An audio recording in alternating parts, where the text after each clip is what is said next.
എല്ലാവർക്കും നമസ്കാരം. ഇത് ഓക്കെയല്ലേ? ശബ്ദം കേൾക്കുന്നുണ്ടോ?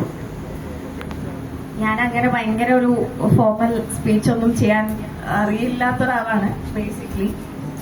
അപ്പോ എനിക്ക് ഒത്തിരി സന്തോഷം തോന്നി എന്നെ ഇങ്ങോട്ട് വിളിച്ചപ്പോൾ.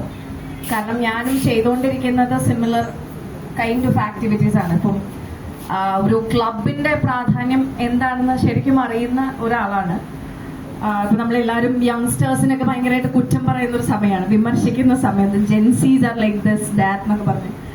പക്ഷേ അവർ ഏറ്റവും കൂടുതൽ ഫ്രസ്ട്രേറ്റഡ് ആയിട്ടുള്ളത് അവർക്ക് പറ്റുന്ന അവന്യൂസോ അല്ലെങ്കിൽ അവസരങ്ങളോ അല്ലെങ്കിൽ അവരെ തന്നെ ബിൽഡ് ചെയ്യാനായിട്ടുള്ള സ്പേസുകളോ അങ്ങനെയുള്ള സ്ഥലങ്ങൾ വളരെ കുറവായതുകൊണ്ടാണ്, അല്ലെങ്കിൽ ഒരു ഏജൻസിയിലേക്ക് വരാൻ പറ്റുന്ന സ്പേസുകൾ ഇല്ലാത്തതുകൊണ്ടാണ്.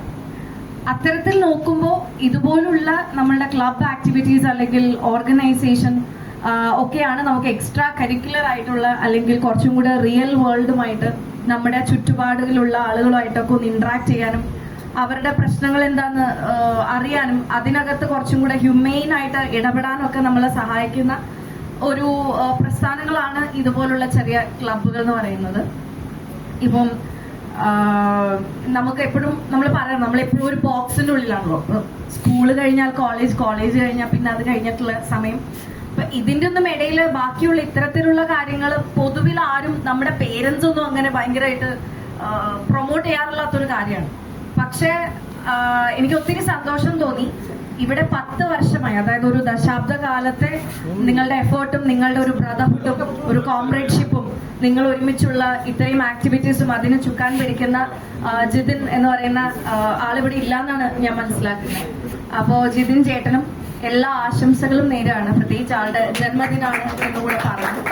So it's A great vision. Because ആള് ഇവിടെ ഇല്ല, US-ലാണെന്ന് പറഞ്ഞു. പക്ഷെ അവിടെ ഇരുന്നിട്ടും നാട്ടിലുള്ള ഇത്തരത്തിലുള്ള ഒരു ആക്ടിവിറ്റി ലീഡർഷിപ്പ് എടുത്തുകൊണ്ട് ചെയ്യാനും അത് നമുക്ക് എല്ലാവർക്കും തിരിച്ചു വരാൻ പറ്റുന്ന ഒരു കമ്മ്യൂണിറ്റിയായി മാറി അതിൽ ഒത്തിരി കാര്യങ്ങൾ ഇന്നിപ്പോ ഇവിടെ നടക്കുന്ന കാര്യങ്ങൾ എൻ്റെ അടുത്ത് പറഞ്ഞു. ഞാൻ ശരിക്കും പറഞ്ഞു കഴിഞ്ഞാൽ ഒരു രാവിലെ ഒരു 10 മണിക്ക് പരിപാടി തുടങ്ങി കുറച്ച് ഒരു 2-3 മണിക്കൂർ ഇവിടെ സ്പെൻഡ് ചെയ്തു. ഈ പറഞ്ഞ പരിപാടികളുടെ ഭാഗമായി നിൽക്കാം. അത് കഴിഞ്ഞ് എനിക്ക് ഉച്ച കഴിഞ്ഞിട്ട് ഒരു നമ്മുടെ പുതിയ അപ്പോയിന്റ് ചെയ്ത CM നമ്മുടെ എൻ്റെ ഒരു ഓർഗനൈസേഷൻ കൂടി ഉണ്ട്. എനിക്കിതുപോലെ തന്നെ ഒരു കൈറ്റ്സ് എന്ന് പറഞ്ഞിട്ടൊരു ഓർഗനൈസേഷൻ ഉണ്ട്. അപ്പൊ അതുമായി ബന്ധപ്പെട്ട ഒരു പരിപാടിയുടെ ഒരു മീറ്റിംഗ്, ഒരു ഡേറ്റ് എടുക്കുന്ന ഒരു കാര്യത്തിനായിട്ട് അവിടേക്ക് പോകേണ്ടതുണ്ട്. അതുകൊണ്ടാണ് ചിലപ്പോൾ ഞാൻ ഇപ്പൊ ഇത്ര പെട്ടെന്ന് സംസാരിച്ച് ചിലപ്പോൾ ഞാൻ പോവായിരിക്കും. എന്നിരുന്നാൽ കൂടിയും ഒത്തിരി സന്തോഷം തോന്നി. ഇത്രയും കാര്യങ്ങൾ ചെയ്യുന്നു ഇവിടെ. വൃക്ഷത്തൈ നടൽ തൊട്ട് സെന്റർ ഫോർ ഡിസേബിലിറ്റി, അതിനകത്തുള്ള കുട്ടികൾക്കുള്ള കുറച്ച് കാര്യങ്ങളും അങ്ങനെ ഒത്തിരി ഒത്തിരി കാര്യങ്ങൾ ചെയ്യുന്നുണ്ട്. ഞാൻ 2 എക്സാമ്പിൾ പറഞ്ഞുകൊണ്ട് നിർത്താം. ഞാൻ കഴിഞ്ഞ ദിവസം എൻ്റെ ഒരു ആന്റിയുടെ വീട്ടിൽ പോയിട്ടുണ്ടായിരുന്നു. അപ്പൊ ആന്റിയുടെ വീട്ടിൽ പോയി കഴിഞ്ഞപ്പോഴത്തേനും അവിടെ ആന്റിയുടെ മകളുടെ മകനുണ്ട്. അപ്പോ കണ്ടു കഴിഞ്ഞാൽ ഒരു 10ാം ക്ലാസ്സുകാരനായിട്ടേ തോന്നുള്ളൂ. പക്ഷേങ്കിലും അവൻ MBAക്ക് സീറ്റ് കിട്ടിയിട്ടിരിക്കുകയാണ്. അപ്പോ ഞാൻ അവിടെ ചെന്നപ്പോ കാഷ്വലി ചോദിച്ചു എന്താ പ്ലാൻ എന്ന് ചോദിച്ചു. അപ്പൊ അവൻ പറഞ്ഞു ദാ ഇങ്ങോട്ട് ചോദിച്ചോളൂ എന്ന് പറഞ്ഞിട്ട് ആന്റീനെയും ആളുടെ അമ്മേനെയും കാട്ടി തന്നു. അപ്പൊ എനിക്ക് അത് കണ്ടപ്പോ തോന്നി ആൾക്കൊന്നും പറയാനില്ലേന്ന്. അതായത് അടുത്തത് MBA ആണ് ചെയ്യാൻ പോകുന്നത്. പക്ഷെ ആൾക്ക് പ്രത്യേകിച്ച് അതിനെ കുറിച്ച് അഭിപ്രായമൊന്നുമില്ല, അങ്ങോട്ട് ചോദിച്ചോളൂ എന്നാ പറയുന്നത്. സോ ഇതൊരു കാര്യം. ഇപ്പോഴത്തെ വേറൊരു എക്സാമ്പിൾ കഴിഞ്ഞ ദിവസം തന്നെ സംഭവിച്ചത് 2020 നമ്മളുടെ കൈറ്റ്സിൽ എൻ്റെ ഓർഗനൈസേഷൻ തന്നെ ഇൻക്യുബേറ്റ് ചെയ്യുന്ന ഒരു പരിപാടി നടന്നു. മൂന്നാറിലെ ടൂറിസ്റ്റുമായി ബന്ധപ്പെട്ട ഒരു പ്രോജക്റ്റ് ആയിരുന്നു. ആ പ്രോജക്റ്റിൽ നമ്മുടെ ഫ്രണ്ടിലിരിക്കുന്ന അൻസിക് എന്നല്ലേ പറഞ്ഞത്, അൻസിക്. അപ്പം അൻസിക്കിന്റെ അത്രയും തന്നെ ഉള്ള ഒരു 12 വയസ്സുകാരൻ പയ്യൻ അതിനകത്ത് പ്രോഗ്രാമർ ആയിരുന്നു, കോഡിങ് ചെയ്യായിരുന്നു. He's A developer. ആള് ആ പ്രോജക്റ്റിൽ കോൺട്രിബ്യൂട്ട് ചെയ്തത് എങ്ങനെയാന്ന് വെച്ചാൽ ഒരു ആപ്പ് ബിൽഡ് ചെയ്യുന്ന ഒരു ഹാക്കത്തോൺ ആയിരുന്നു അത്.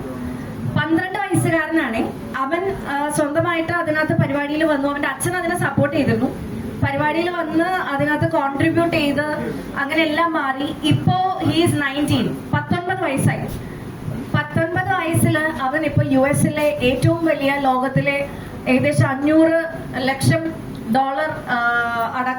അടക്കം ഫണ്ടിങ് ഉള്ള സ്റ്റാർട്ടപ്പ് പ്ലാറ്റ്ഫോമില് വൈ കോമ്പിനേറ്റർ എന്ന് പറയുന്നത് നിങ്ങൾക്ക് കേട്ട് കാണും. വൈ കോമ്പിനേറ്റർ എന്ന് പറയുന്ന ഒരു വലിയ സ്റ്റാർട്ടപ്പ് ഫണ്ടിങ് ഫേമാണ് US-ലുള്ള. അതിൽ ഇൻക്യുബേറ്റ് ചെയ്യാനായിട്ട് അവസരം കിട്ടിയേക്കാണ്. സോ ഒരു 12 വയസ്സുകാരനും ഒരു 20 വയസ്സുകാരനും രണ്ട് എക്സാമ്പിൾസ് ആയിരുന്നു. പക്ഷെ the first person doesn't have any exposure. ഇതുപോലുള്ള ക്ലബിലുള്ള ആക്ടിവിറ്റീസോ ഇതുപോലുള്ള കാര്യങ്ങൾക്കോ ഒന്നും സാധാരണ പോവാത്ത, വീട്ടിലിരിക്കുന്ന അച്ഛനും അല്ലെങ്കിൽ അമ്മയും അല്ലെങ്കിൽ അമ്മൂമ്മയും പറയുന്നത് കേട്ട് മാത്രം കാര്യങ്ങൾ അറിയുന്ന ഒരു വ്യക്തിയും ഇപ്പറേ വരുമ്പോൾ സ്വന്തമായി ഡിസൈഡ് ചെയ്ത് എന്ത് വേണം എന്നുള്ള തീരുമാനിച്ച് ഏജൻസി എടുക്കുന്ന ഒരാളും തമ്മിലുള്ള ഡിഫറൻസ് ആണ്. The other person went up there. So ഇതുപോലുള്ള പ്രത്യേകിച്ച് മുള്ളംകൊല്ലി ക്ലബ്ബ് പോലുള്ള ക്ലബ് ആക്ടിവിറ്റീസും അല്ലെങ്കിൽ നമ്മുടെ നാട്ടിൽ നടക്കുന്ന ഇത്തരത്തിലുള്ള നമുക്ക് ആക്റ്റീവായിട്ട് പാർട്ടിസിപ്പേറ്റ് ചെയ്യാൻ പറ്റുന്ന പരിപാടികളുടെ ഇമ്പോർട്ടൻസ് എത്രത്തോളം ഉണ്ടെന്ന് എനിക്ക് നല്ലപോലെ അതുകൊണ്ട് മനസ്സിലാവും. സോ ഓൾ ദ ബെസ്റ്റ് എല്ലാവർക്കും. ഈ പറഞ്ഞ ആക്ടിവിറ്റീസും ഇതുപോലുള്ള സാമൂഹ്യ പ്രവർത്തനങ്ങളും അല്ലെങ്കിൽ നമ്മളുടെ ചുറ്റിലുള്ള ആളുകളുടെ സൗഹാർദ്ദത്തിന് ഇപ്പൊ പ്രത്യേകിച്ച് നമ്മളെ ഒരു വിഷമഘട്ടത്തിൽ സഹായിക്കുന്ന ആൾക്കാർക്ക് ഏറ്റവും കൂടുതൽ മൂല്യം കൽപ്പിക്കുന്ന ഒരു കാലഘട്ടം. Because nobody is there for every one ഇങ്ങനെ ഈ ഒരു സമയത്ത്.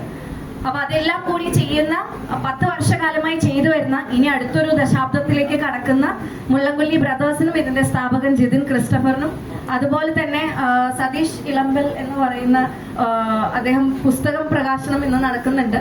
അപ്പൊ എല്ലാത്തിനും എന്റെ ആശംസകൾ നേർന്നുകൊണ്ട് നിർത്താണ്. All the best everyone.